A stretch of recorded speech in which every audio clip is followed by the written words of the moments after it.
Visual generation, মিডজর্নি, ডাল-ই বা stable diffusion দিয়ে সিনেমার দৃশ্য তৈরি করা যায়। তৃতীয়ত, ভিডিও জেনারেশন, রানওয়ে, মিলিলিটার বা সর এর মতো টুল দিয়ে ছোট ছোট ভিডিও ক্লিপ বানানো সম্ভব। চতুর্থত, ভয়েস, এআই দিয়ে মানুষের কণ্ঠস্বর ক্লোন করা যায়। এখন প্রশ্ন হচ্ছে, এই সব কিছু একসাথে ব্যবহার করে কি রাক্ষস বানানো হয়েছে? সম্ভবত আংশিকভাবে, মানে পুরো সিনেমা না, কিন্তু ট্রেইলার বা কিছু দৃশ্য এআই দিয়ে বানানো হয়েছে। এখন সবচেয়ে বড় প্রশ্ন, এই প্রজেক্টে কি সত্যিই সিয়াম আহমেদ আছেন?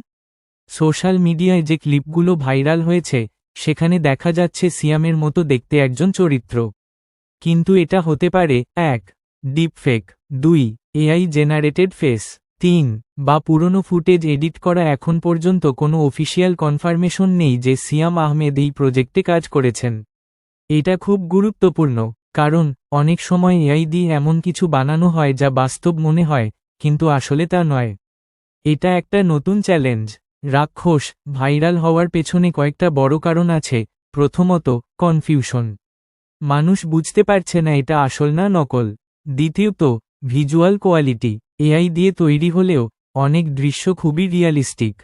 তৃতীয়ত, বাংলাদেশের প্রেক্ষাপট, বাংলাদেশে এই ধরনের এক্সপেরিমেন্ট নতুন। চতুর্থত, সোশ্যাল মিডিয়ার অ্যালগোরিদম, যা মানুষকে অবাক করে সেটাই ভাইরাল হয়। এই চারটা জিনিস একসাথে রাক্ষসকে ভাইরাল করে দিয়েছে।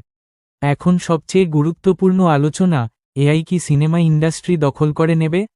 সত্যি বলতে, না, পুরোপুরি না। কিন্তু এআই সিনেমা বানানোর পদ্ধতি বদলে দেবে। আগে যেখানে একটা সিনেমা বানাতে কোটি টাকা লাগত, এখন কম খরচে অনেক কিছু করা সম্ভব। ভিএফএক্স, ব্যাকগ্রাউন্ড, এমনকি কিছু চরিত্র, সব এআই দিয়ে করা যাবে। কিন্তু মানুষের অভিনয়, ইমোশন, স্টোরিটেলিং, এই জায়গাগুলো এখনও মানুষের হাতেই থাকবে।